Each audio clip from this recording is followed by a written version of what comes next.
Anies misalnya, itu ketika bilang aktif yang dimaksud itu dia dalam tanda kutip mengkritisi apa yang yang sudah dilakukan oleh rezim Jokowi saat ini yang dinilai transaksional, dinilai domestic oriented, tadi ada yang sebut juga, dinilai kurang berpartisipasi sebagai warga dunia, ya kan? Nah kalau buat Prabowo, yang terjadi saat ini sudah cukup baik, karena buat dia bebasan aktif itu harus measured and moderate dan harus membela kepentingan Indonesia.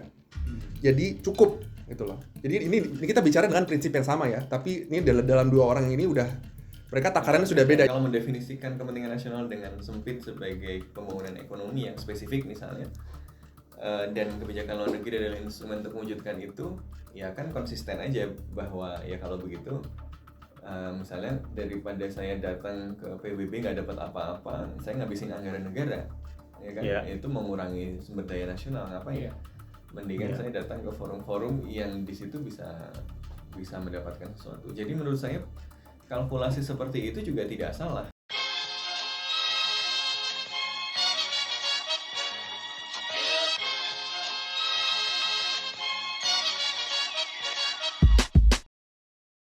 Kembali lagi di podcast Bebas Aktif season ketiga episode ke-15. Kali ini ada gue Raffi, Ikhlas, dan Mas Sofwan. Dan kali ini kita kedatangan tamu spesial dari CSIS, salah satu researcher dari Departemen Hubungan Internasional CSIS, ada Mas Wafa Karisma. Selamat datang di podcast Bebas Aktif, Mas. Terima kasih sudah mengundang saya dan bisa sama teman-teman di sini hadir untuk ngobrol. Siap. Ya untung nggak perlu diundur-undur lama gitu, kayak salah satu yang diundang sama CSIS. Saya nggak tahu itu cerita backstory-nya. Oh ada cerita ini. Itu pengalamannya UI kan itu. Iya.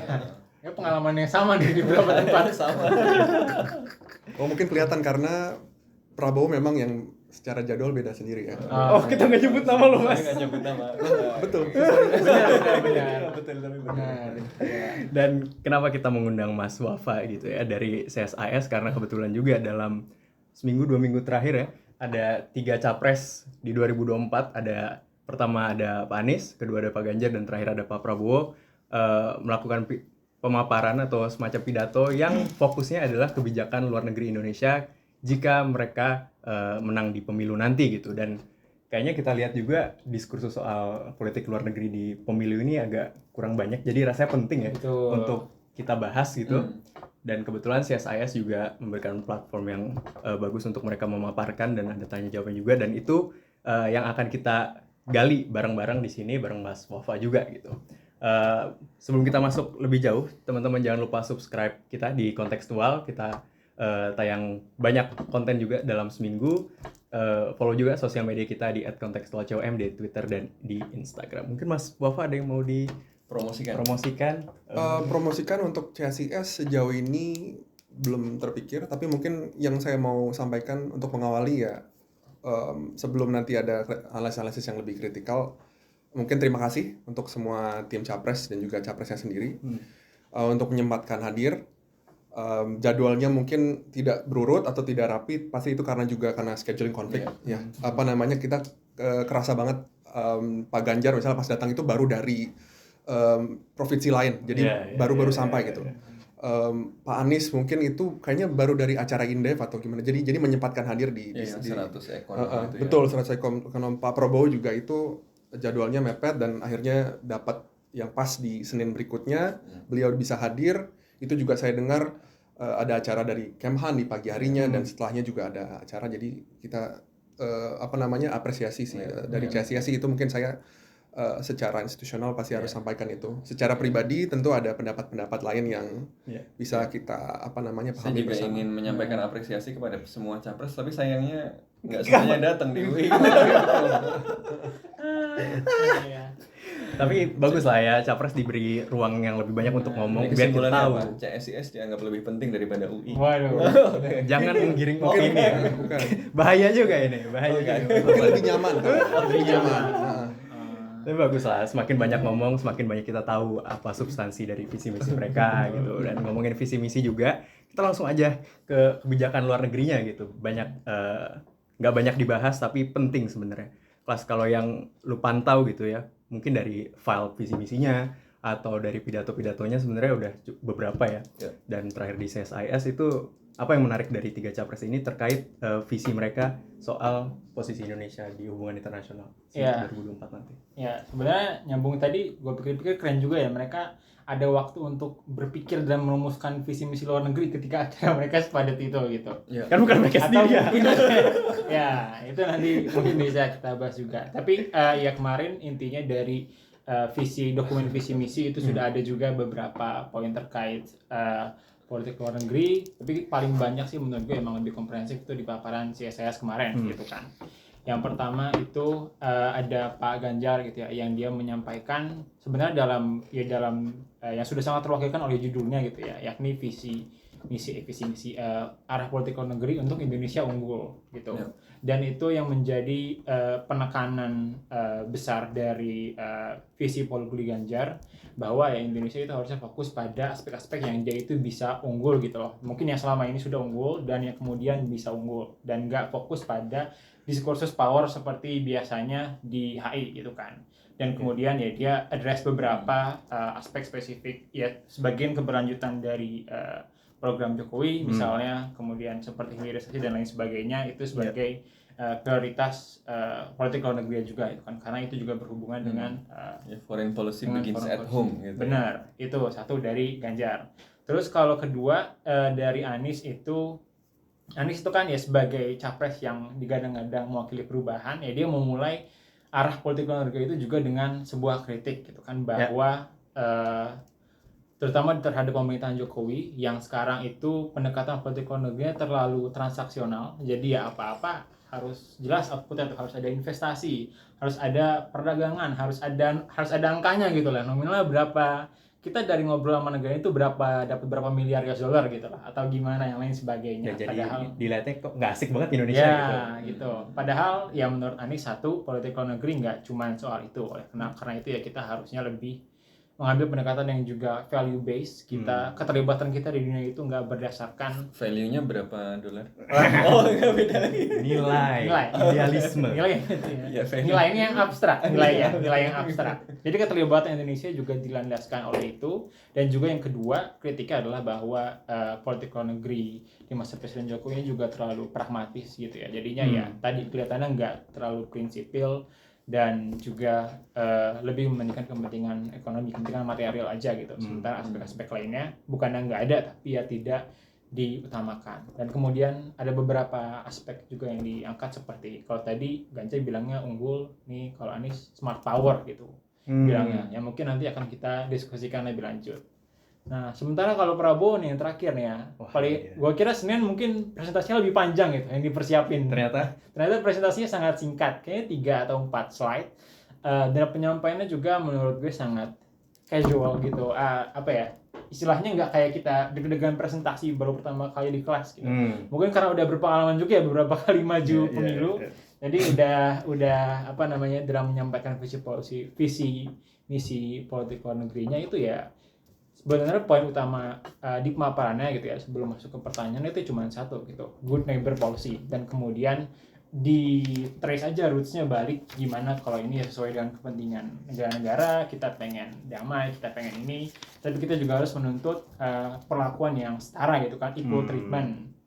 Kemudian sebagai wujud keberlanjutan dari Presiden Jokowi juga ya banyak mengutip kasus-kasus ekonomi yang sekarang gitu, misalnya seakan-akan Indonesia nggak di-treat equal kayak di kasus ekspor nikel ban gitu, dan kemudian palm oil. Nah, jadi kurang lebih kita nggak butuh Eropa kan? Iya, kita nggak butuh Eropa gitu. Yang nanya orang Bagaimana biru. sebagai Saya apa nih? Saya apa? Aduh. ini kan warnanya udah biru. Warnanya udah biru. Ini nah ini pertanyaannya lebih biru Eropa atau biru nomor 2? Merah putih aja. Mirip banget sama Susah ya urusan warna Susah sekarang. ya, susah ya. Urusan jadi juga nggak susah, warna susah. tahun politik, Mas. Tapi Iya, gitu. nah, ke Mas Wafa, Mas, ketiga capres seperti biasa ya. Kalau ngomongin politik luar negeri pasti mulainya bebas aktif dan Betul. yang kita pelajari dulu juga kalau mungkin ada value, ada prinsip bebas aktif, cuman interpretasinya di setiap rezim itu berbeda. Dan kalau di Presiden Jokowi banyak yang bilang kalau lebih domestic oriented lah, lebih banyak mencari keuntungan untuk domestiknya gitu. Nah, kalau minimal dari visi misinya, minimal dari retorika atau ketika mereka berpidato kemarin di CSIS, interpretasi bebas aktif masing-masing capres ini ada perbedaan signifikan nggak Mas? Apa yang perbedaan yang menarik menurut Mas Wafa? Oke, sebelum ke bebas aktif Iya. mungkin karena ini juga podcast dan pasti audiensnya masyarakat yang luas. Iya. Saya tadi ngobrol sama Mas Sofwan sebelum acara, yang saya perhatikan dari monitoring media setelah acara pidato di CSIS itu, mungkin yang saya mau suarakan kembali itu adalah sebagai konsumen pidatonya, kalau bisa kita melihat potensi dari retorika atau narasi yang dibawakan. Kalau bisa jangan terjebak dalam bungkus-bungkus misalnya bahasa yang digunakan, gimana dia menstruktur jawabannya. Kalau misalnya saya bisa suarakan kembali, yang kalau bisa yang dilihat ya udah potensi idenya. Dan ini makanya saya merasa podcast seperti ini bungkus yang baik untuk merepackage, karena kan banyak tuh bahasan-bahasan yang beredar di masyarakat yang ya udah mereka potong aja videonya, kemudian ya udah mereka komentari sesuai dengan potongan video itu tapi nggak dapat gambar. Tapi nggak dapat gambaran besarnya. Substansi nggak dibahas malah. Betul, dan itu menurut saya nggak terlalu fair buat ketiga-tiganya, ya kan? Tadi yang kita obrolin juga, dia baru dari acara lain, itu pasti susah transisi dari entah ngomong mikirin ekonomi tiba-tiba politik luar negeri. Nah, jadi terutama juga ketika dia jawab di Q&A, respon-respon kompas apa yang muncul, itu yang kita perlu perhatiin, dan betul dari teman-teman tadi bilang terkait bebas aktif, itu salah satu yang kita bisa jadikan referensi gimana dia membahas bebas aktif. Kalau menurut saya sekarang ke bebas aktif, tiga-tiganya bahas bebas aktif, bahas Bandung Spirit, dan tiga-tiganya menyampaikan bahwa track record Indonesia yang mengedepankan bebas aktif dan semangat misalnya bebas dan aktif dalam non-blok, entah non-alliance itu kalau untuk Prabowo misalnya, itu sesuatu yang baik dan menjadi modalitas buat Indonesia sekarang. Nah, bedanya adalah, jadi semuanya mengikuti bebas aktif. Bedanya adalah bagaimana pengejawantahan yang dimaksud bebas dan yang dimaksud aktif. Kalau tadi teman-teman bahas misalnya dari sebelumnya dibahas tentang Anies misalnya, itu ketika bilang aktif yang dimaksud itu dia dalam tanda kutip mengkritisi apa yang sudah dilakukan oleh rezim Jokowi saat ini yang dinilai transaksional, dinilai domestic oriented, tadi ada yang sebut juga, dinilai kurang berpartisipasi sebagai warga dunia, ya kan? Nah, kalau buat Prabowo, yang terjadi saat ini sudah cukup baik, karena buat dia bebas dan aktif itu harus measured and moderate dan harus membela kepentingan Indonesia. Jadi cukup gitu loh. Jadi ini kita bicara dengan prinsip yang sama ya, tapi ini dalam dua orang ini mereka takarannya sudah beda. Yang satu bilang cukup, yang satu bilang kurang. Ya, dengan bebas aktif yang sama. Ganjar itu yang di tengah kalau menurut saya. Ganjar di tengah karena beliau mengadvokasikan sedikit perubahan, tapi tidak sampai mungkin selugas Anies yang menyebutkan bahwa ya ada yang bermasalah dalam kebijakan luar negeri Indonesia. Kita, itu Anies tuh. Kalau Prabowo bilang perfect, everything is perfect, lanjutkan 10 tahun policy yang golden era. Kalau Ganjar, saya kesannya dia bilang ada yang bisa diimprove, misalnya terkait prioritisasi. Nah, itu Ganjar itu dia sebutkan misalnya modalitas Indonesia yang bisa dipakai lebih, misalnya dia sebut lumbung pangan segala macam. Nah, itu ada a degree of pragmatism. Jadi kalau misalnya Anies kan value base itu dia ada derajat idealnya, ya kan, Indonesia yang aktif jadi warga dunia, mengedepankan suatu nilai, itu yang mungkin salah satu kritik buat Anies juga sedikit, nilai apa aja yang direferensi kita perlu lihat lagi setelah ini kalau ada pembahasan lain, itu juga saya masih mau menanyakan sebetulnya ke tim beliau. Nah, Ganjar ini yang mungkin dia sebutkan beberapa misalnya dia harus prioritisasi di mana area di Indonesia bisa aktif gitu loh. Nah, jadi dia di tengah. Kalau misalnya Anies, dia cukup lugas mengutip macam-macam kritik tentang foreign policy Indonesia, ya kan? Dia sampaikan artikel Jakarta Post, artikel foreign policy, dan memang beliau itu yang ada paling. Artikelnya Wafa yang dikutip juga. Enggak ada juga. Tapi memang beliau tuh paling vernakulernya paling familiar lah untuk anak HI ya. Iya, Kalau Pak Anies ya, bahasanya. ngomong dengan bahasa yang sama gitu loh. Betul. Prabowo juga kurang lebih ada beberapa. Jadi kurang lebih seperti itu. Jadi yang ditekankan di sini dengan prinsip yang sama, bebas aktif, derajat cukup dan kurangnya bisa beda-beda. Karena beda standar dan beda posisi gitu Betul. kan. Iya. Siapa cawapresnya dan Iya. yang dukung kan. Tapi kalau Mas Sofan, kalau saya bilang beberapa analisis ya yang bilang, dan saya juga bilang kalau soal kebijakan luar negeri, kalau mau melanjutkan apa yang dilakukan oleh Jokowi, Ganjar yang paling mendekati. Dan Anies, dari kata Mas Wafa tadi, dia membadankan perubahan itu dengan sangat-sangat terlihat gitu ya dalam poster politik luar negerinya, ya. Perubahan semuanya dikritik. Kalau transaksional kita harus value based gitu. Setuju nggak Mas kalau misalnya Ganjar adalah kelanjutan Jokowi, Prabowo to some extent juga kelanjutan Jokowi, dan Anies memang perubahan lah intinya gitu. Kalau kita lihat pesan yang ingin disampaikan kepada audiens dalam hal ini publik, saya kira iya. Tetapi ini yang mungkin saya agak beda. Kalau kita lihat keseluruhan gambarnya, ya kebanyakan Indonesian foreign policy itu akan on the same course dengan modifikasi penekanan beberapa aja. Jadi kalau ditanya akan menghadirkan perubahan atau kontinuitas, mostly leaning towards continuity. Bahkan Anies gitu. Terutama karena kebijakan luar negeri kita itu secara umum jadi semacam konsensus kan. Misalnya ada benang merah, ada garis merah yang sama-sama sudah kita sepakati nggak akan dilewati kan. Bahwa kita misalnya nggak akan jadi salah satu aliansi negara besar, bahwa kita nggak akan mengikat diri misalnya kepada Amerika Serikat atau kepada Cina. I think these are things yang secara prinsipil konsensus semuanya gitu. Bahkan untuk isu-isu spesifik kayak Palestina gitu kan nggak ada yang kemudian beneran beda gitu kan. Jadi sebenarnya most of these foreign policy ideas itu ya berada pada satu gambar besar yang sama. Bahwa kemudian ada beberapa hal yang berbeda dan kemudian itu ditonjolkan sebagai sesuatu yang signifikan. Nah, itu menurut saya bagian dari proses komunikasi politik gitu ya. Jadi dan wajar ya, Jokowi juga sebagian besar sama dengan SBY gitu kan. SBY juga bahkan sebagian besar sama dengan yang sebelum-sebelumnya gitu kan. Jadi karena path dependence kita dalam foreign policy itu kuat sekali. Kuat ya, benar-benar. ASEAN misalnya sebagai sesuatu yang sentral ya kan. Terus Indonesia bebas aktif dan seterusnya. Ini kan hal-hal yang kayaknya tidak ada yang mempertanyakan itu gitu kan. Jadi itu satu. Jadi satu adalah siapapun yang jadi, kalau yang dilihat adalah gambar besar kebijakan luar negeri, ya kurang lebih gambar besarnya akan sama.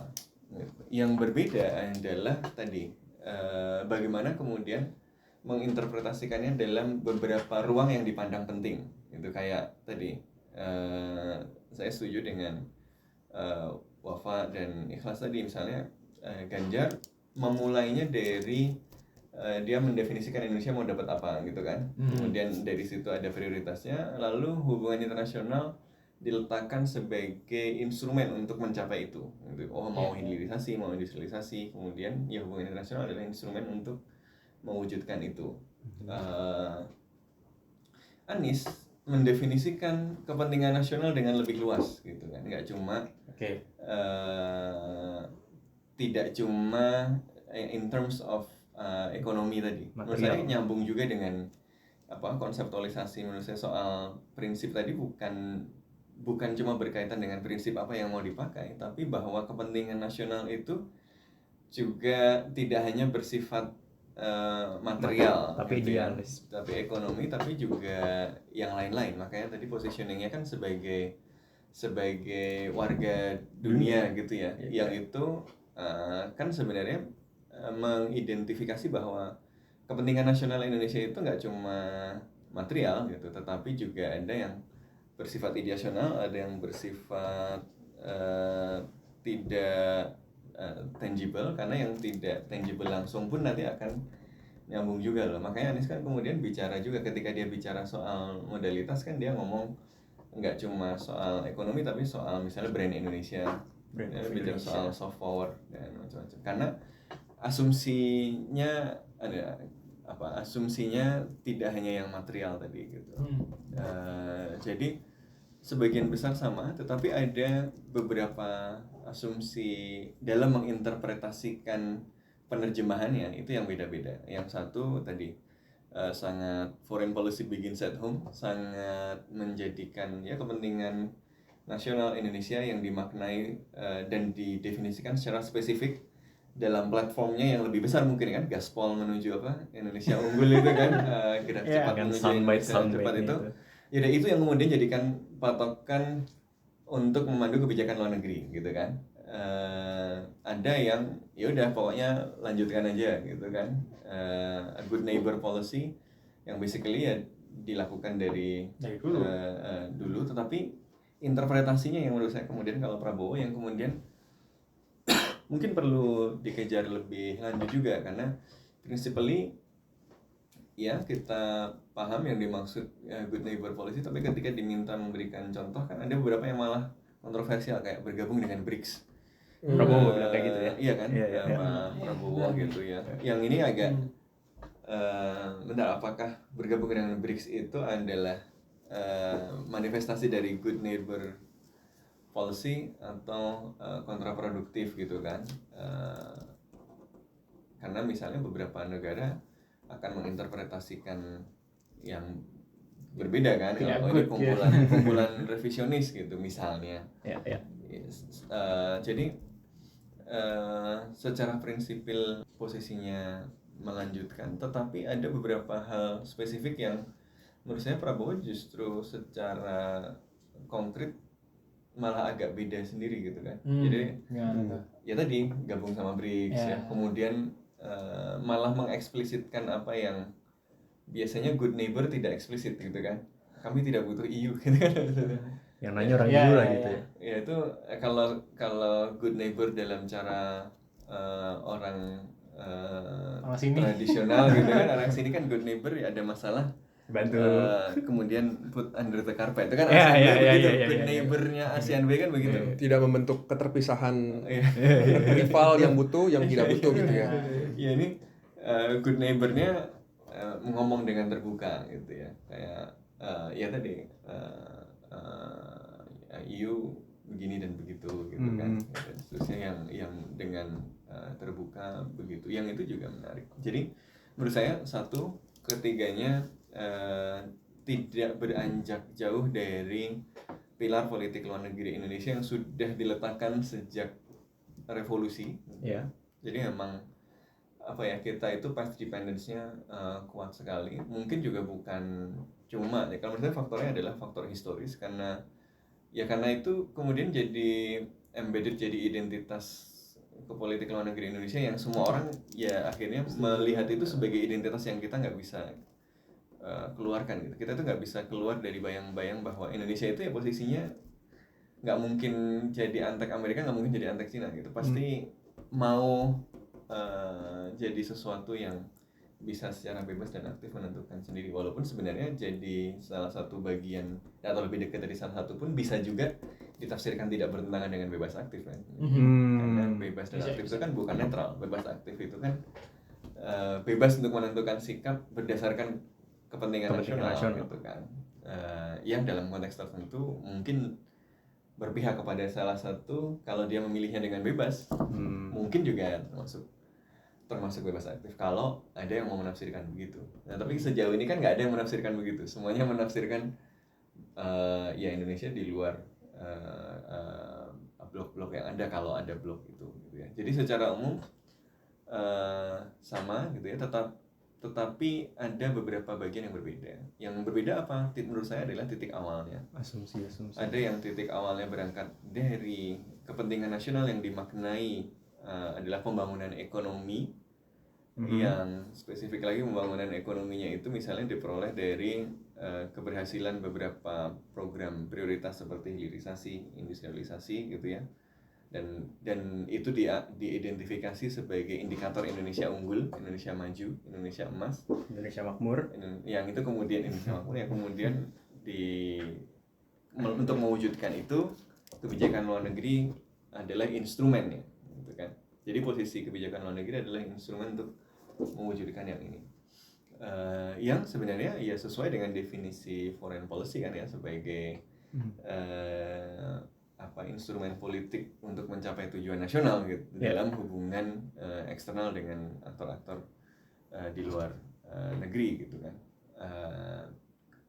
Tapi kemudian ada yang memulai dari asumsi yang lain, asumsi bahwa kepentingan nasional kita. Jadi ini kan perbedaan pendefinisian kepentingan nasional sebenarnya gitu ya. Semuanya bebas aktif, tapi bebas aktif itu kan pendefinisiannya tergantung bagaimana kita mendefinisikan kepentingan nasional kan. Nah, ini kepentingan nasionalnya ini yang didefinisikan berbeda-beda. Ada yang mendefinisikannya tadi pembangunan ekonomi, industrialisasi dan hilirisasi gitu ya. Ada yang mendefinisikan kepentingan nasionalnya lebih luas. Nah, ini Anies mendefinisikan kepentingan nasionalnya lebih luas. Jadi kalau kita lihat kemudian kan terminologinya lebih banyak gitu ya. Ada aspek di keamanan, ada kebanyakan jargon nggak menurut saya. Iya, beliau makanya juga perlu waktu yang sebetulnya cukup banyak. Ada hybrid source of threat hybrid gitu berapa ya. SKS itu ya. Ada KKI kan ya. Ada apa lagi?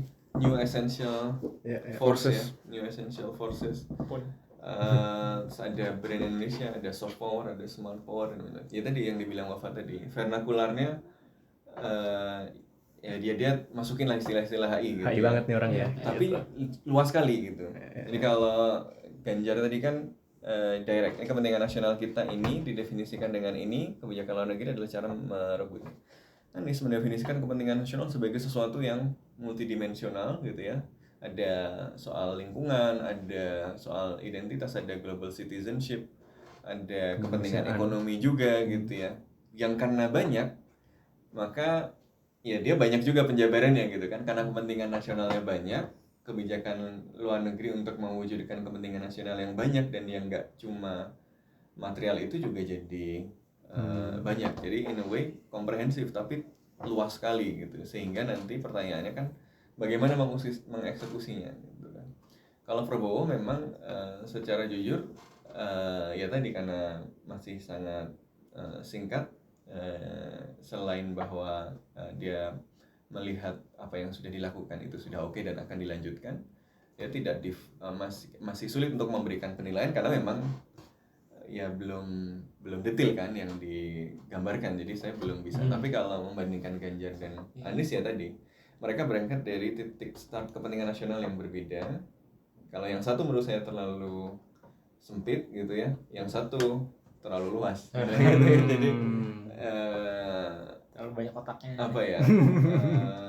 Ya nanti kemudian harapannya sih setelah proses yang panjang kan makin sama-sama makin ditajamkan gitu. Yang tadinya mendefinisikannya sangat sempit makin luas, yang mendefinisikannya sangat luas jadi lebih terfokus gitu. Dan ya kita masih menunggu juga Pak Prabowo nanti ada di mana. Kelas. Kalau kita ingat mungkin ya, Pak Jokowi itu mungkin dari SBY dulu terkenal dengan Thousand Friends Zero Enemy. Pak Jokowi dengan bukan jargon, dengan jargon lah, Global Maritime Fulcrum gitu ya. Kalau dari 3 capres ini lu udah melihat ada jargon yang bisa diingat nggak? Yang bisa diingat dan bisa direalisasikan tentu saja. Iya, yang kalau jargon yang paling gue ingat sih dari Prabowo, mirip-mirip kayak SBY sih, Thousand Friends to View. Dia ngutip SBY juga itu ya. Itu ngutip kan, tapi kayak wordingnya agak beda, tapi the essence is the same gitu kan. Thousand Friends to View, one enemy is too many gitu kan. Jadi ada beberapa satu itu udah kebanyakan. Nol juga gitu. Nol juga. Beda ini aja, beda wording aja, tapi emang itu balik lagi sebenarnya ke path dependence dari foreign policy Indonesia itu kan yang sangat kuat. Tapi kalau Prabowo emang sebenarnya dari paparan dia yang singkat itu ya tidak begitu banyak ide baru yang bisa diobserve gitu kan. Kalau gue melihatnya yang lebih menarik dari konsepsi Ganjar misalnya kan yang Indonesia Unggul tuh yang gue sebenarnya cukup menarik gitu kan. Jadi ya kita nggak fokus pada dinamika power aja gitu, kita harus meningkatkan power kita terus gimana gitu. Emang kita identify tempat-tempat yang kita unggul, tujuan-tujuan kita dulu, baru itu berangkat. Although it's nothing really new, but it's a fresh way buat di deliver gitu kan. Kalau Anies banyak banget lah yang mungkin nggak bisa kita bahas satu-satu. Tapi kalau Anies emang pushnya, kalau dari speech-nya kan ya sangat ideal gitu kan. Ya karena tapi emang bakal harus push seperti itu karena ujung-ujungnya bakal fall juga, pasti ada tarik menarik antara yang material dengan yang ideal gitu kan. Tapi dalam proyeksinya nanti ya itu yang kita harus nanti mungkin akan bisa lebih banyak lagi gitu. Karena menurut gue kalau kemudian kita anggap Foreign Policy Indonesia ya path dependence sangat kuat, ya kita nggak bisa benar-benar ngomong in abstract terms karena ya bakal kayak gitu-gitu aja, harus kayak spesifik kira-kira bakal kayak gimana. Misalnya apakah kalau dalam jika Anies menjadi presiden gitu, apakah respon terhadap invasi Rusia ke Ukraina bisa lebih keras gitu kan. Kita nggak berdasarkan terlalu banyak pertimbangan material, oh kita hubungan sama Rusia penting apa gimana, tapi idealisme, value gitu kan. Kalau yang emang value itu yang beneran di-uphold, yang kemudian dimajukan menjadi policy kita gitu loh. Ya, tapi pragmatism is a value kan. Oh iya. Pragmatism is a value. Iya dong. Iya. Ya, tapi I don't think that's what Anies mean. Pasti ya demokrasi dan other liberal nuance values kayak gitu kan. Dan di case-case spesifik kayak di Myanmar juga kan kemarin kita tahu misalnya ada kasus dugaan ekspor senjata gitu kan, misalnya itu kan ya udah kalau sekarang kan kayak let it pass aja. Yang nanti bakal dibahas juga sama konteksnya tapi belum ada di video sini. Bisa jadi kalau emang kita lebih value based itu akan jadi lebih rigorous gitu implementasinya dari yang selama ini ada. Karena idealisme juga di pemerintahan Jokowi nggak hilang, ada juga gitu. Kita bersikap di Palestina, kita bersikap di Myanmar, kita bersikap di yang lainnya. Ya, aspek ideasional yang nggak hilang juga. Nggak hilang, nggak mungkin hilang. Tapi kemudian dari itu yang kemudian hanya menjadi bukan cover juga ya, tapi maksudnya ala kadarnya gitu loh. Padahal kan maybe kalau idealisme kita lebih banyak, we can do more dari itu aja gitu. Jadi ya manifestasinya lagi-lagi yang different degree aja gitu. Nah, tapi kalau soal Prabowo gitu ya, mungkin agak sedikit back to differ dengan Mas Wafa gitu, karena dari delivery-nya dari Prabowo ini bungkusnya gitu sangat prominent gitu yang dia menyampaikan. Nah, karena secara substance relatif terbatas gitu kan. Dan kesan yang gue dapat adalah ya mungkin bukan cuma di sini ya, tapi di pemilu sebelumnya, cuman gue nggak tahu merhatiin itu ya dari foreign policy Prabowo cenderung agak lebih idiosinkratik gitu kan. Karena ya misalnya aja salah satu yang dibahas dari pengalaman dia gitu kan, dulu dia sekolah gimana, pengalaman kolonialisme Indonesia yang masih kayaknya ada pengalaman prominent kolonialisme dari dulu kan. Prabowo selalu ngebawa itu gitu loh. Siapa yang kepikiran ada masukin di presentasi arah kebijakan luar negeri, masukin pelang ini verboden for Handen Inlander gitu kan, dilarang masuk untuk anjing dan Inlander dan pribumi. Nah, itu kan sesuatu yang sangat niche gitu kan, sesuatu yang emang sangat dibawa oleh Prabowo, yang dia bisa jadi itu jadi proyeksi dia gitu kalau udah jadi presiden yang akan signifikan terhadap foreign policy Indonesia. Karena dari Prabowo kita tahu roots-nya dan main policy-nya itu sebagai arahnya ya kita good neighbor policy, tapi kemudian strategi spesifiknya nggak dijabarkan gitu. Misalnya Anies kan ya untuk kemudian kita transisi energi kita harus kerjasama dengan partner internasional gitu untuk dapat funding dan segala macam. Nah itu kan strateginya gitu. Nah dari Prabowo ini, dari good neighbor ini kan yang kemudian manifestasinya belum jelas. Nah gue nggak tahu apakah emang Prabowo kurang waktu untuk nyusun PPT-nya atau strateginya atau kayak gimana, tapi menyiapkan kemudian kejutan untuk kita itu kelas. Nanti tiba-tiba muncul dengan saya ntar kan wadah kan saya sudah pick forum buat ngomongin ini gitu loh. Nanti di wadah apa lagi bisa ngomongin kayak hal ini. Menurut gue sih seharusnya Prabowo bisa lebih siap sih gitu ya dalam menyampaikannya. Karena kita nggak tahu gimana kemudian dari good neighbor policy itu bermuara kepada keputusan kayak kita nggak butuh Eropa, kita join BRICS gitu kan. Kita nggak jadi ketika ada jawaban itu kita lompat karena tadi yang dia gambarkan baru dasarnya kita begini, tapi dia nggak menjelaskan strategi, tapi pas tanya jawab pas ini tiba-tiba muncul Ya. yang gitu-gitu gitu ya. Nah ya, gue nggak tahu ini benar-benar emang penyampaian seperti itu hal yang deliberate atau enggak, tapi ya jadinya kan cenderung jadi sesuatu yang kita nggak terlalu kebaca, dan kalau kita nggak tahu arahnya kayak gimana, ya ada kemungkinan besar juga Prabowo sebagai orang yang dengan ya mungkin pengalaman yang kuat dan juga rasanya kuat juga untuk kemudian memproyeksikan pemahamannya, ya kan, pengalaman dan pemahamannya atas bangsa Indonesia kan intersecting ya, untuk kemudian dimanifestasikan dalam politik luar negeri Tapi gue Indonesia. baru kepikiran juga tuh kelas gara-gara lu ngomong yang Plang Verboden tadi itu. Ya. Itu menarik sekali karena itu kan basic assumption, dia bicara soal good neighborhood policy yang itu saling menghargai tapi juga harus equal gitu. Menurut gue poin itu kan di situ kan, bahwa nggak equal itu mencerminkan pengalaman kolonial gitu, bagaimana Barat itu mendikte ini itu dari zaman dulu, ternyata sekarang masih gitu kan, kira-kira gitu ya. Tapi Mas Wafa Prabowo ini menarik tadi karena Ikhlas juga mention di satu sisi dia bilang jangan banyak-banyak musuh, perbanyak teman, tapi di sisi lain dia juga agak cukup malah cari musuh cari musuh kayaknya itu mau mengeksplisitkan yang ngomongin sama gue nyari ngomong apa nih gue ya, agak-agak posturing lah gitu, agak-agak posturing. Gimana kita melihat Prabowo ini? Maksudnya dia punya pengalaman sebagai Menteri Pertahanan di era Jokowi juga, pengalaman militernya juga.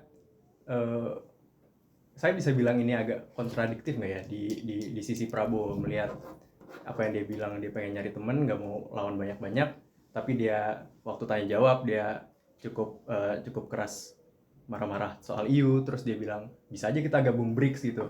Dan sebenarnya di pidatonya dia di awal dia bilang kita nggak bakal ke kutub mana-mana gitu antara Cina atau Amerika, cuman ya tadi dia bilang kita bisa aja kita gabung BRICS gitu. Jadi kita berusaha meraba-raba gitu. Prabowo nih maunya apa, posisi kita di peta geopolitik dunia itu seperti apa gitu. Kalau yang Mas Wafa lihat kemarin gimana? Jadi kalau boleh jujur, tiga-tiganya ada poin-poin di mana mereka melakukan kontradiksi satu sama lain. Nanti bisa dibahas lagi. Yeah. Jadi kita tahu juga, maksudnya kita sama-sama hubungan internasional, nggak ada satupun yang buat kita yang mengamati hubungan internasional yang perfect. Terutama dari angle ya, dari angle juga ya. Mungkin buat beberapa orang ini satu kandidat ini yang paling ideal karena merepresentasikan angle mereka, tapi mungkin buat gitu perspektif lain itu kurang atau misalnya nggak kerasa gitu loh. Itu jadi tergantung perspektif juga. Nah kalau di Prabowo tadi, kalau misalnya dari refleksi saya mendengar reaksi-reaksi orang, banyak yang bilang beliau charming dengan pidato yang pendek, gitu loh. Memang nggak langsung kelihatan terus gimana caranya nih? Kan beliau misalnya salah satu visi sebetulnya kalau misalnya Ganjar itu unggul, Anies itu hadir dan value dalam segala macam itu. Kalau misalnya Prabowo itu yang paling susah kan, eradication of poverty atau dalam istilah singkatnya Indonesia makmur. Makmurnya itu eradication of poverty. Di sepanjang presentasi dia nggak jelasin gimana caranya sampai ke titik itu. Malah bisa dibilang memang idiosinkratik karena jatuhnya walaupun A Thousand Friends, dia juga agak secara sedikit kontroversial point out bahwa ada perbedaan antara Indonesia dengan Eropa kalau nggak salah gitu. Itu sesuatu yang sebetulnya di kebijakan luar negeri Indonesia lumayan prevalent. Bahwa banyaklah contohnya ketika kita menyuarakan idealisme tertentu, sebetulnya dalam praktek kita belum sampai situ. Dalam prakteknya kita menyuarakan misalnya mau temenan sama semua orang, sebetulnya kita sebel juga sama beberapa negara gitu loh. Nah, kalau misalnya Prabowo, dia reference objeknya adalah national interest yang tadi itu untuk eradication of poverty. Ketika ada pihak yang menurut dia mengganggu development path-nya Indonesia, dia kritik. Gitu loh. Jadi walaupun dia 1000 friends zero enemy ya.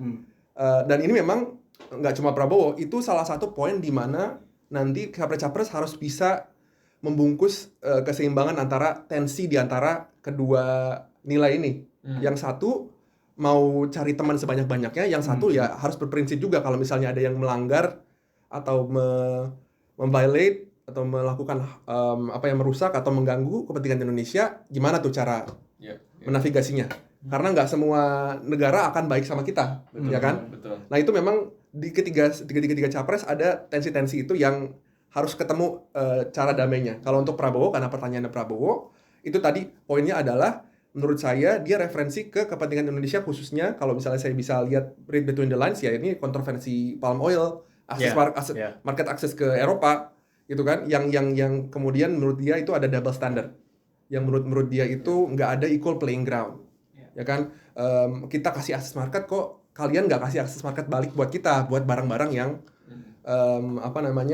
menurut kita ya sederhana aja gitu loh. Kalau buat Eropa kan Eropa lagi memang berubah ya in defense of Europe as well. Mereka lagi berubah narasinya ketika ada resource-resource tertentu yang buat mereka tidak sesuai sama kepentingan politik, entah itu merusak lingkungan, entah itu membuat berujung pada perubahan iklim yang lebih buruk, itu mereka stop ya kan. Nah, itu kita protes kan. Sama itu pasti berbagai macam negara lagi kayak begitu gitu loh. Karena mereka di development phase yang beda-beda.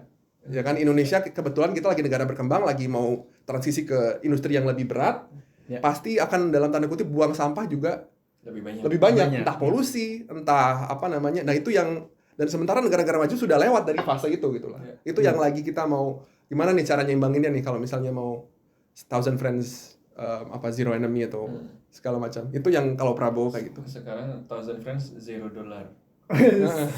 Baik tapi nggak dikasih duit. Nah, kita pindah ke Ganjar dulu, Mas.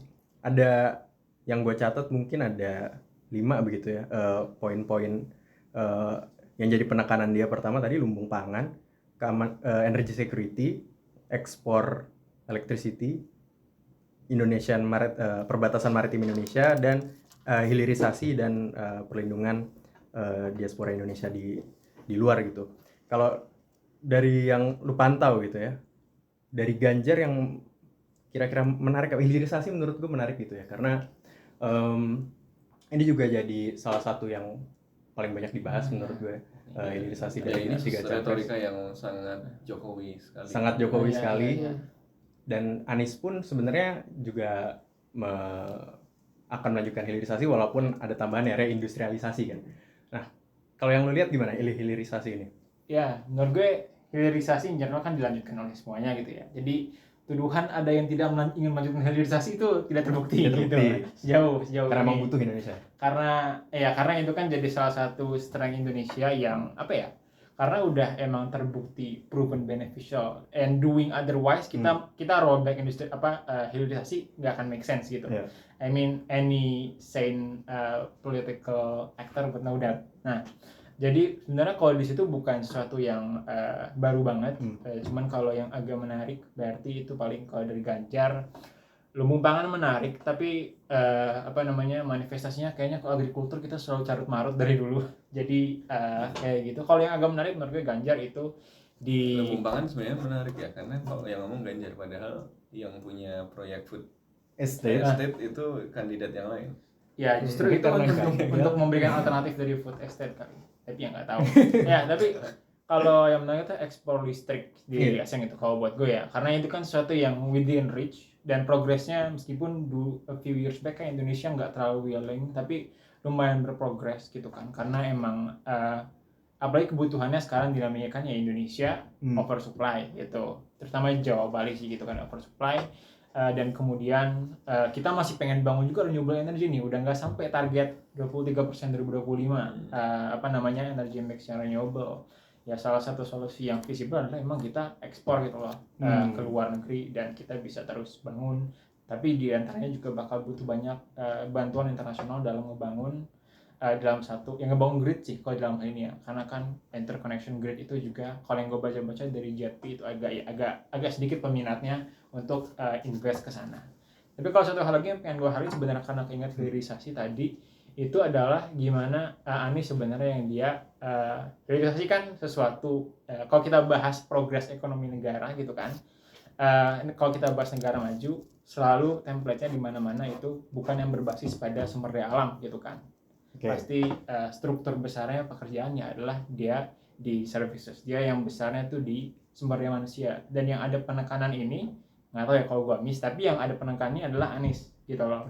Dan of course maksud gue nggak harus cancel out gitu. Kita ada hilirisasi dan SDM, dua-duanya bisa jalan sama berbarengan. Tapi kemudian kalau kita fokus pada hilirisasi aja tuh ya so far itu ya keunggulan di resources itu kan bisa terbukti futile gitu. Kalau gue gue kan bekerja di yang berkaitan dengan bisnis dan perdagangan juga ya, misalnya ya dari produsen EV aja itu udah banyak yang kemudian nggak milih bikin ya baterai berbasis nikel gitu loh, malah bikin alternatif lain. Nah jadi kan dari situ aja gitu, kalau emang Indonesia ya mungkin terlalu leverage resource-nya gitu lah atau yang lainnya, ya kita nggak akan sampai gitu, kemudian emang nggak sustainable dalam jangka panjangnya. Jadi kalau kita ngomong mungkin dalam jangka 5-10 tahun ya hilirisasi mungkin masih make sense, tapi longer than that, apalagi kalau mereka udah ngomongnya 2045 dan lain sebagainya, menekan ke SDM itu yang harus ada juga gitu. And this is what's missing gitu Ya, dari problem dengan hilirisasi itu kan karena ada hilir, ada hulunya, dan dia terikat sama hulunya kan, dia terikat sama endowment yang kita ada itu. benar. Nah, jadi kalkulasinya itu didasarkan pada asumsi bahwa si hulu ini akan terus penting gitu kan. Padahal tadi kita asumsinya nikel penting karena ini nanti akan ada EV, ada macam-macam yang ternyata nanti bisa muncul alternatif lain gitu kan. Iya. Makanya memang ya harus going beyond hilirisasi Iya, gitu iya, kan. iya.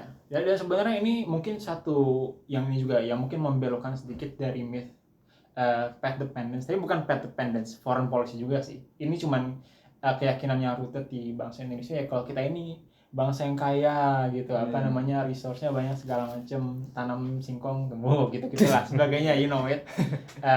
Itu bukan mindset negara maju itulah istilahnya. Dan meskipun of course there are no explicit rebuttal dari Anies terhadap kepercayaan itu, this is the first step gitu. Karena kalau yang lain berarti pemikirannya masih cenderung rooted di hal-hal tersebut gitu loh, karena nggak adanya program yang fokus untuk develop sumber daya manusia. Oke. Mas Wafa mungkin ada respon dulu sebelum agak geser topik dikit. Pertama terkait SDM, yang paling eksplisit bilang diaspora itu menurut saya Anies, karena dia bilang diaspora as talents, jadi memanfaatkan manusia yang di luar. Dia bilang jangan pulang cepat-cepat. Jangan pulang cepat-cepat kalau nggak salah ya. Gitu. Ganjar juga sebut, tapi dalam konteks pertama pelindungan migran, kedua SDM sebagai kekuatan negara. Itu doang. Jadi nggak sampai kalau nggak salah dia juga sempat cerita terkait orang-orang yang pulang yang nggak nyaman. Kalau nggak salah dia sempat cerita dia nggak nyaman, nggak menemukan pekerjaan di dalam negeri kalau nggak salah. Itu Ganjar. Jadi ada mention juga. Tapi yang eksplisit ngomong diaspora itu Anies. Prabowo nggak eksplisit ngomong tentang SDM yang dibutuhkan, tapi dia bilang kalau memang mau dikaitkan itu SDM Indonesia sebagai victim sebetulnya, sebagai reference object. Jadi bukan sebagai subjek ini ya, bukan sebagai subjek atau aktor, tapi sebagai reference object. Karena dia bilang tidak mau menjadi bangsa kuli, yang dia refer bukan pekerja Indonesia, bukan pekerja migran juga, tapi pekerja Indonesia yang tidak memiliki minimum wage. Ya gitu, pekerja becak yang udah umur 70 tahun masih informal sector itu. Jadi di shift, jadi bukan kalau yang dua ngomong sebagai mungkin aktor, yang kalau Prabowo dia sebagai objek SDM Indonesia yang perlu dinaikin. Kalau komparasi SDM ya. Ya kalau keyword tadi sebenarnya kalau sampai ke level keyword kayak global maritime fulcrum gitu-gitu kayaknya memang belum ada ya yang terlalu ini, tapi ada beberapa yang potensial menurut gue sih ya, tadi soal hilirisasinya Ganjar misalnya, atau kalau Anies ada beberapa yang menurut gue menarik kayak brand Indonesia, brand of Indonesia ya, itu sesuatu yang menarik ya, dan itu sesuatu yang baru emang ya, dan enggak sebenarnya enggak baru-baru banget gitu, tapi bahwa dia eksplisit dimasukkan ke dalam visi cukup luar panjang negeri sih, itu kan berarti memberikan penekanan kepada tadi lagi-lagi karena asumsinya nggak cuma material, maka instrumennya juga nggak cuma material kan.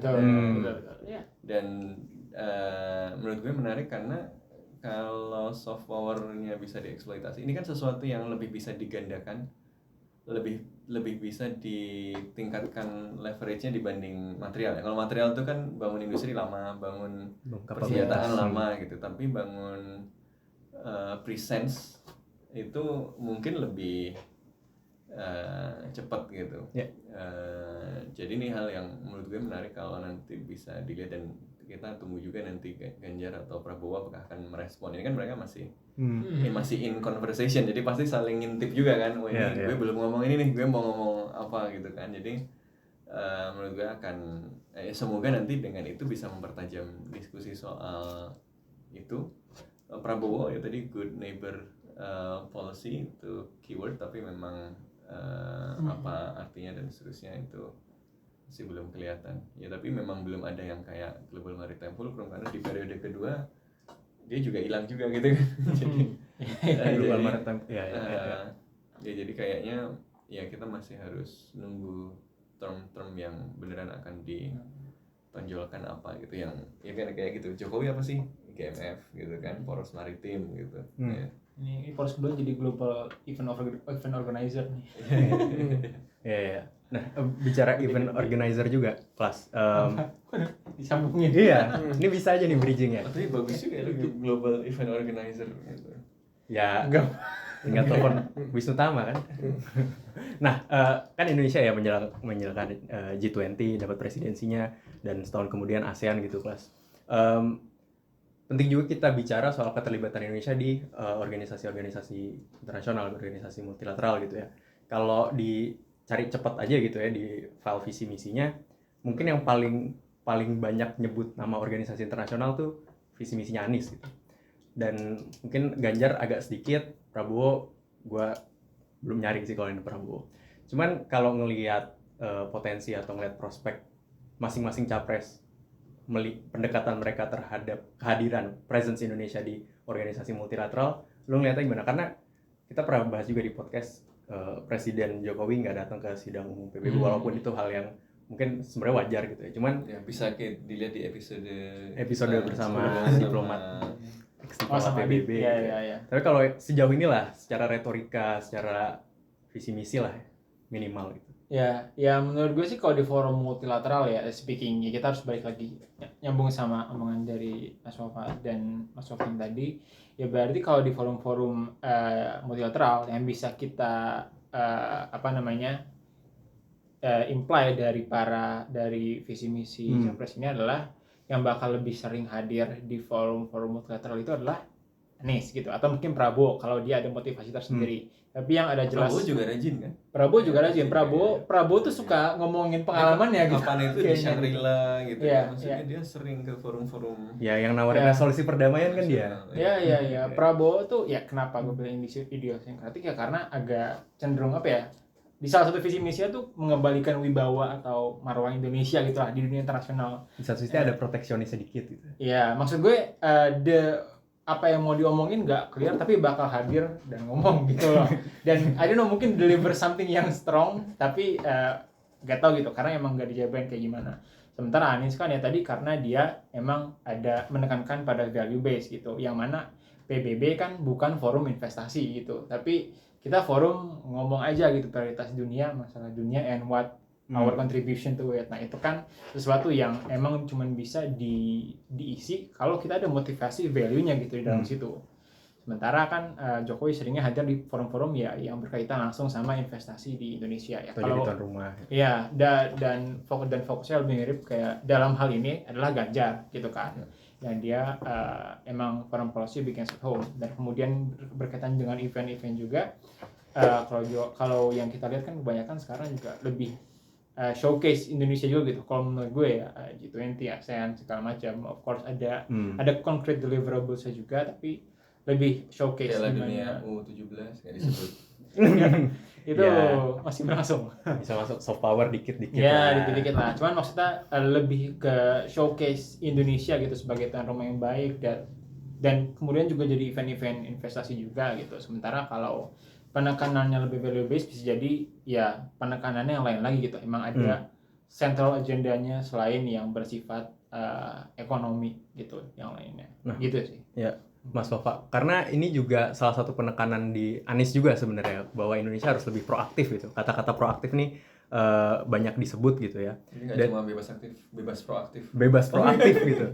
Berarti karena menurut dia, walaupun dengan ada G20 atau KTT ASEAN gitu ya, Indonesia tuh sekedar ada aja gitu. Dia bilang kita harus hadir dan menawarkan argumen-argumen yang jelas gitu. Dengan nilai-nilainya tadi nyebutin dikit beberapa nilai yang dia sebut ya. Primacy of human life, territorial integrity, fairness, justice, dan stewardship towards nature. Dan itu akan dijawantahkan dengan cara lebih proaktif gitu.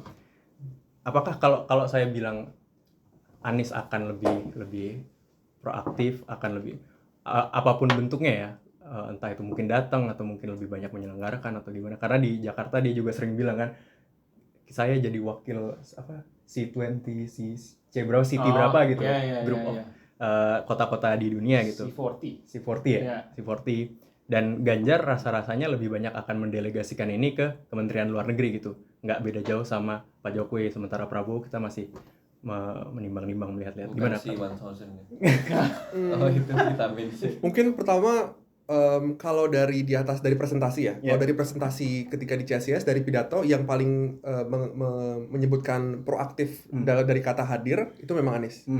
Jadi Anies yang bilang akan Indonesia harus hadir dan kalau bisa nggak cuma titip absen tapi ya bersuara gitu ya, kurang lebih kayak gitu ya, seperti kita kelas dulu. Kalau misalnya dilihat, tapi saya nggak tahu apakah nanti pernyataan di presentasi itu akan translate ke kebijakan atau ke actual implementation. Karena kalau boleh kritik Anies juga, ada beberapa hal di Q&A-nya, karena presentasinya kan gitu ya, ada HI di Q&A-nya ada beberapa hal yang sedikit kontradiktif sedikit dari presentasinya sedikit. Mungkin karena ya itu ya refleks Jadi misalnya gini, kalau yang saya catat ya, nanti yang lain juga kita kritik bareng-bareng juga. Satu misalnya kan harus hadir, tapi ketika ngomong Palestina, beliau juga sebutkan tadi yang ketika Mas Sofwan bilang value bisa pragmatis juga, beliau sebutkan Indonesia harus pragmatis.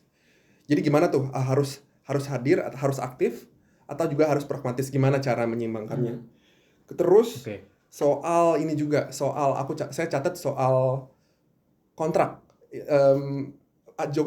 Anies itu sebutkan bahwa kita harus berani proaktif mengkritisi terkait kontrak, misalnya beliau sebutkan tentang mesin fax misalnya. Kita harus adaptif dengan zaman.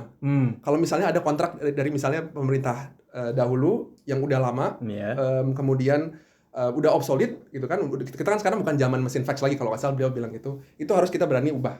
Karena beliau memang tentu championing perubahan ya. Hubungannya mesin fax sama perjanjiannya belum. Ini waktu itu kalau nggak salah beliau tuh menyampaikannya itu kalau istilahnya udah ada kontrak kita procure membeli mesin fax yang dibuat ilustrasi gitu ya? yang dibuat zaman dulu nih, zaman 90 2010, sekarang baru mulai di deliver gitu kan. Ya kan? Kita harus berani kritik karena zamannya udah bukan ubah lagi gitu loh. Jadi karena beliau champion perubahan. Oke. Nah, tapi pas Q&A ketika ditanya IKN Nusantara, beliau bilang kita harus hargain kontrak yang sudah ada gitu loh. Nah itu gimana nih merukunkannya? Mungkin ngomong batalkan IKN. Jadi itu cara kemudian ketika Q&A itu ngomong soft power. Ketika di presentasi beliau bilang value based. Kita masih harus tanya lagi sih sebetulnya value based tadi. Ikhlas bilang something about liberal, tapi soalnya di pidato kemarin nggak terlalu kedengeran. Belum didefinisikan, makanya kita asumsi bareng-bareng kan. Value yang disebut apa?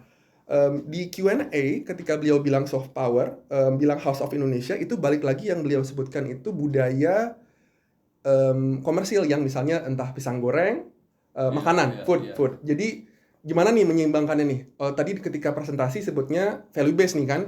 Nah, harapannya yang dikedepankan misalnya entah nilai demokrasi atau nilai kebebasan pasar, tapi pas Q&A ketika ditanya soal soft power, beliau merefer kembali ke ekonomi yang sebetulnya beliau kritik juga di presentasi.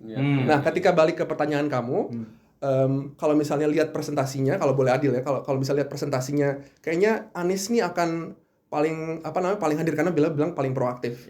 Nah, saya nggak tahu tuh apakah nanti kalau boleh kritis sama Pak Anies, apakah proaktisme yang di presentasi ketika dia dihadapkan dengan desakan-desakan atau tarikan-tarikan di dalam negeri yang lain yang mungkin selama ini buat Jokowi membuat yang di luar nggak penting, apakah dia juga tetap akan memilih proaktif? Itu yang harus dia di dokumen-dokumen selanjutnya dia buktikan juga dan dia harus perjelas tuh, ya kita harus hadir, saya akan hadir, dan bahasan-bahasan PBB segimana yang dia perlu lakukan. Ini kalau misalnya ngomongin Anies. Berarti Ganjar dan Prabowo. Kalau Prabowo, kalau misalnya ngomong tentang continuity and change, Prabowo menurut saya melihat yang tadi saya bilang, dia lebih mengedepankan keberlanjutan dari polisinya Jokowi. Ada yang tanya persis apa yang kamu tanyakan di ketika Q&A. Ada yang nanya, selama ini Jokowi agak absen dan dinilai domestic oriented. Ada di Q&A. Gimana menurut Bapak? Nah, kita tahu bahwa kalau secara pribadi beliau cukup aktif di luar. Betul. Tapi ketika Q&A, ini ada kebalikannya. Dia track recordnya begitu, tapi ketika jawaban dia malah bilang, enggak, selama ini Jokowi measured kok, cukup moderate, pas gitu lah kurang lebih. Dia bilangnya gitu. Nah, itulah kita ya sebagai akademisi kita harus lihat juga kan, politisi ya tentu pasti kita yang diomongin apa manis-manisnya ya dibilang pas. Jadi beliau nggak ada stance yang kritikal terhadap Jokowi. Sama Ganjar juga nggak terlalu kritis sama kehadiran atau ketidakhadiran Jokowi. Ya, yang dia bilang cuma sedikit, dia cuma kritik sedikit doang. Indonesia tidak boleh jadi IO. Ada dia sebutkan. Tidak boleh jadi IO, tapi sedikit doang. Tidak boleh jadi IO doang, harus masukin agenda. Harus masukin agenda. Jadi sebetulnya ada juga, tapi nggak sebesar kritik Anies. Karena menurut Anies, foreign policy kita lagi bermasalah. Buat dua yang lain nggak terlalu masalah. Gitu. Itu bedanya. Kalau misalnya leadership channel yang tadi, semuanya pada konsisten disebutkan dengan posisi kampanye politik. Iya. Kan? Maksudnya, ya bagian dari positioning politiknya. Betul. Gitu. Nah, itu yang nanti ketika pemerintahannya berlanjut bisa beda, bisa geser dari posisi politik. Saya nggak tahu tuh. Itu yang ada benefit of the doubt. Apakah ini dokumen kampanye? Betul. Ini dokumen kebijakan. Itu kebijakan dan itu ditambah dengan personality dia nanti. Itu juga ada touch of leadership. Foreign policy sejauh ini masih ranah di mana personality sangat penting. Sangat penting. Hubungan pribadi juga sangat penting. Sayangnya ya. Hubungan pribadi sangat penting itu berarti agaknya menguntungkan jadi siapa HI kira-kira? itu memang HI, hubungan internasional, hubungan interpersonal. Betul. Nah, tadi Mas Wafa sebut kalau Anies itu lebih menekankan bahwa foreign policy kita bermasalah gitu. Sementara Ganjar setengah-setengah, ada bermasalah, ada enggak. Prabowo gas terus gitu ya. Sangat mencerminkan kampanye. Tapi seberapa bermasalahkah foreign policy kita sehingga seberapa banyak yang harus diubah, which is yang akhirnya Anies masuk di situ, seberapa banyak harus dilanjutkan Prabowo Ganjar masuk di situ. Nah, itu kan kayak masalahnya begini. Kita kan ditanya sebagai orang yang di luar yang nggak punya skill apa gitu ya. Jadi kalau kita ditanya jelek atau enggak, kita pasti dengan mudah mengidentifikasi kekurangannya kan. Gitu. Beda sama kalau capres ditanya gitu. Kalau capres ditanya kan ya dia bukan pengamat. Kalau dia dalam posisi saya melanjutkan pemimpin sebelumnya, nggak mungkin saya mengkritik dong, walaupun mungkin saya sebenarnya juga punya catatan. Jadi sebenarnya menilai para capres ini dengan seberapa valid kritik mereka kepada pemerintahan yang sekarang mungkin nggak pas, karena artinya yang punya kritik kan yang pasti bilang bahwa sekarang bermasalah, pasti yang di luar itu gitu. Jadi ya sebelum saya jawab, penting untuk clarify itu, karena kalau sebagai pengamat pasti kita catatannya banyak banget. Oh ya pasti. Tapi itu tidak berarti bahwa misalnya ya kalau begitu saya ke yang mengkritik gitu, betul, atau apa gitu kan, karena karena ada faktor tadi, para capres ini kan ditanya dalam konteks tertentu yang ada orang-orang yang nggak mungkin ngomongin kritiknya lah gitu kan, karena positioning politiknya gitu. Sementara kalau kita melihat, kalau menurut saya kritik soal transaksional ini kritik yang saya kira sangat sering ya memang muncul, dan saya kira relatif to some extent saya sepakat gitu ya, bahwa kadang-kadang dengan mendefinisikan kepentingan nasional dengan sempit ya, secara material dan spesifik, dan kadang-kadang tidak demokratik gitu ya. Misalnya saya maunya ke sana, kalau ada protes seperti di Rempang, di apa, itu hambatan, itu konspirasi asing dan seterusnya itu kan bukan sesuatu yang produktif gitu ya. Jadi menurut saya kepentingan nasional harus dimaknai secara lebih luas. Dia harus dimaknai sebagai sesuatu yang seharusnya tidak didefinisikan secara sepihak, secara domestik pertama, bahwa dia harus partisipatif, dia harus melalui proses pembuatan kebijakan yang sehat ya, sehingga tidak didefinisikan sepihak misalnya oleh sebagian orang yang mendapatkan keuntungan dari kebijakan tertentu yang sebenarnya tidak bermanfaat untuk publik secara nasional. Ini yang paling penting ya, bahwa kepentingan nasional itu harus dibuka kemungkinan yang memungkinkan dia tidak didefinisikan secara sepihak oleh elit saja. Dan menurut saya ini kritik juga untuk semua capres ya, karena penyakit pada semua capres adalah mereka karena punya timnya expertnya merasa tahu semuanya, mereka mendefinisikan masalahnya dan mendefinisikan jawabannya. Padahal mungkin ketika memerintah kita tidak perlu tahu semua jawaban ketika memulai.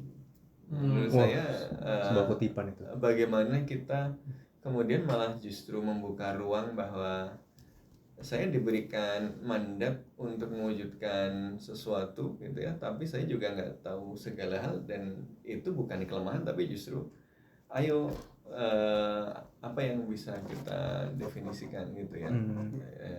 Itu satu. Jadi kritik untuk menurut saya semua adalah menurut saya kepentingan nasional itu harus didefinisikan secara lebih luas gitu ya, dan tidak didefinisikan sepihak. Misalnya ketika kita mendefinisikan kepentingan nasional sebagai kepentingan ekonomi, sebagai pembangunan untuk siapa yang diuntungkan, siapa yang ini, itu kan hal-hal yang kalau kita sudah menerima itu, yang lain kan akan ikut itu gitu loh. Jadi menurut saya catatan yang paling penting adalah bagaimana kita bisa mendefinisikan kepentingan nasional dengan proses yang lebih sehat, mau value based kayak mau apa kayak, tapi diskusinya, perdebatannya menurut saya harus lebih terbuka sekarang gitu ya, daripada yang sekarang. Kemudian kedua, ini kemudian menentukan bagaimana cara mewujudkannya. Kalau mendefinisikan kepentingan nasional dengan sempit sebagai pembangunan ekonomi yang spesifik misalnya, dan kebijakan luar negeri adalah instrumen untuk mewujudkan itu, ya kan konsisten aja bahwa ya kalau begitu misalnya daripada saya datang ke PBB nggak dapat apa-apa, saya ngabisin anggaran negara, ya kan? Itu mengurangi sumber daya nasional, ngapain? Mendingan saya datang ke forum-forum yang di situ bisa mendapatkan sesuatu. Jadi menurut saya kalkulasi seperti itu juga tidak salah gitu ya. Tetapi problemnya adalah ketika tadi definisi kepentingan nasionalnya jadi sangat sempit, bahwa kita harus menghitung kita datang manfaatnya seperti apa. Menurut saya tetap harus. Problemnya itu bukan kita datang manfaatnya apa, problemnya adalah bagaimana kita mendefinisikan manfaatnya. Kayak apakah manfaat itu harus dalam bentuk investasi? Kan enggak gitu. Kalau kita misalnya melihat gambar yang lebih luas, menghadirkan posisi atau leverage supaya kita punya suara menentukan stabilitas kawasan, tidak hanya menerima dampak dari great power politics, itu kan juga kepentingan nasional gitu. Itu juga harus diwujudkan, dan itu ada nilainya gitu kan. Jadi menurut saya dimulai dari pendefinisikan kepentingan nasional yang harus lebih terbuka, harus lebih demokratis. Kemudian kedua yang memang harus calculated, tapi calculatednya itu tidak didasarkan pada pendefinisian kepentingan nasional yang sempit. Jadi apakah Jokowi sekarang relatif tadi transaksional to some extent ya, tapi logikanya bisa dipahami gitu ya. Apalagi kan politik luar negeri kita kan politik itu juga seperti itu, dari presiden yang sangat suka tampil di dunia internasional, mau jadi sekjen PBB ya kan, terus jadi presiden yang sangat domestik, nanti internasional lagi atau bagaimana gitu kan nanti. Ya kadang-kadang ada ada pendulum itu kan, yang menurut saya penting kan bagaimana ini, bahkan pragmatisme itu bukan hal yang 100% buruk loh. Kita itu harus pragmatis gitu. Kita punya tujuan ideal ya, tapi kan kita punya sumber daya terbatas. Tujuan ideal itu harus dihitung berdasarkan kalkulasi sumber daya yang kita miliki kan gitu. Kita pengen berpartisipasi dalam semua event penting PBB, tapi kan nggak mungkin kita bayarin semua semua event untuk datang ke situ, kan harus dihitung juga. Makanya poinnya bukan harus hadir di PBB atau tidak, apakah kita kemudian harus bikin pernyataan di semua isu internasional atau enggak, kan enggak, harus ada kalkulasinya juga gitu. Jadi to some extent kritik transaksional betul, tapi problemnya lebih bukan pada kita nggak boleh kalkulatif. Kalau menurut gue problemnya bukan kita nggak boleh kalkulatif, kita harus kalkulatif, tapi kalkulasinya harus didasarkan pada asumsi yang tidak sempit, yang yang lebih komprehensif gitu problemnya gitu. Kalau kalkulatif harus kalkulatif, karena ya itu tanggung jawab menggunakan anggaran negara itu gitu kan. Dan jadi saya masuk akal ketika Jokowi ngomong ngapain pergi, manfaatnya buat Indonesia apa, itu saya sepakat dengan itu gitu kan. Saya nggak sepakatnya, saya kritiknya kalau kemudian manfaat itu didefinisikan dengan jumlah investasi, dengan proyek yang terwujud, karena kepentingan nasional kita nggak cuma itu gitu. Nah jadi problemnya bukan kalkulasi harus, saya malah mengusulkan misalnya ya dicek aja semua partisipasi kita dalam forum-forum multilateral itu, mana yang masih berguna, mana yang kita bayar keanggotaan doang tapi nggak apa-apa. Jadi problemnya itu bukan presence per se, bukan kalkulasi per se, tapi asumsi yang melatari kalkulasi itu. Siap, mantap. Ya, tahulah. Enggak usah. Tahulah kalau nanti capres-capres stafsus luar negeri ya. Politik luar negeri. Sekalian ajang promosi nih, ajang branding ini. Iya. Mungkin ke tadi gue udah nanya-nanya sama Wafa, kalau bikin think tank bisnis prosesnya gimana sih? Biasanya banyak demand. Siapa tahu kontekstual kita bisa lebih sustainable. Tapi kalau dengar kayaknya berat juga bisnisnya. Model bisnis yang berat kayaknya. Oke, rasanya kita ke pertanyaan terakhir ya, Mas. Mungkin pertanyaan tadi itu. Belum. Boleh. Ini pertanyaan terakhir karena udah ya, Mas Wafa. Karena para capres ini mungkin waktunya terbatas di forum yang di waktu yang terbatas juga durasi ngomongnya, rasanya masih banyak hal yang belum tercover gitu ya sama capres-capres itu dan sama kita juga sebenarnya, karena masih banyak yang belum kita bahas juga. Cuman kalau menurut Mas Wafa gitu ya, dari 3 capres ini ada nggak yang menurut Mas Wafa itu harusnya diomongin, harusnya dibicarakan, tapi kelewatan atau kurang ditekankan, atau cuma 1-2 kalimat doang sebenarnya, tapi nggak banyak yang banyak yang ini.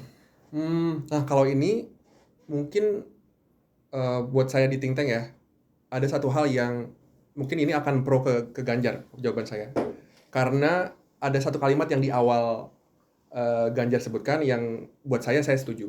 Itu dunia tidak sedang baik-baik saja, ya kan? Itu kan itu satu. Nah, tapi ketika disampaikan ya semua ketiga-tiganya juga nggak ada yang elaborasi ya, apa namanya. Terus kalau misalnya nggak baik-baik aja gimana? Yang menurut saya agak lewat itu asumsi tersebut, dunia sedang tidak baik-baik saja. Buat saya walaupun ada beda-beda apa namanya pendefinisian kepentingan, semuanya tuh masih berdasar asumsi dunia yang baik. Gitu loh, Indonesia yang bisa jadi safe haven, Indonesia yang itu Ganjar, Indonesia yang bisa jadi sanctuary, itu kalau nggak salah Anies, Indonesia yang bisa berteman dengan siapapun, dan itu Prabowo, ya kan? Jadi semuanya sebetulnya asumsinya baik. Masalahnya adalah saya khawatir kalau misalnya kita di think tank, dunianya lagi nggak terlalu baik-baik. Dalam artian akan ada konsekuensi dari hubungan yang kita jalin.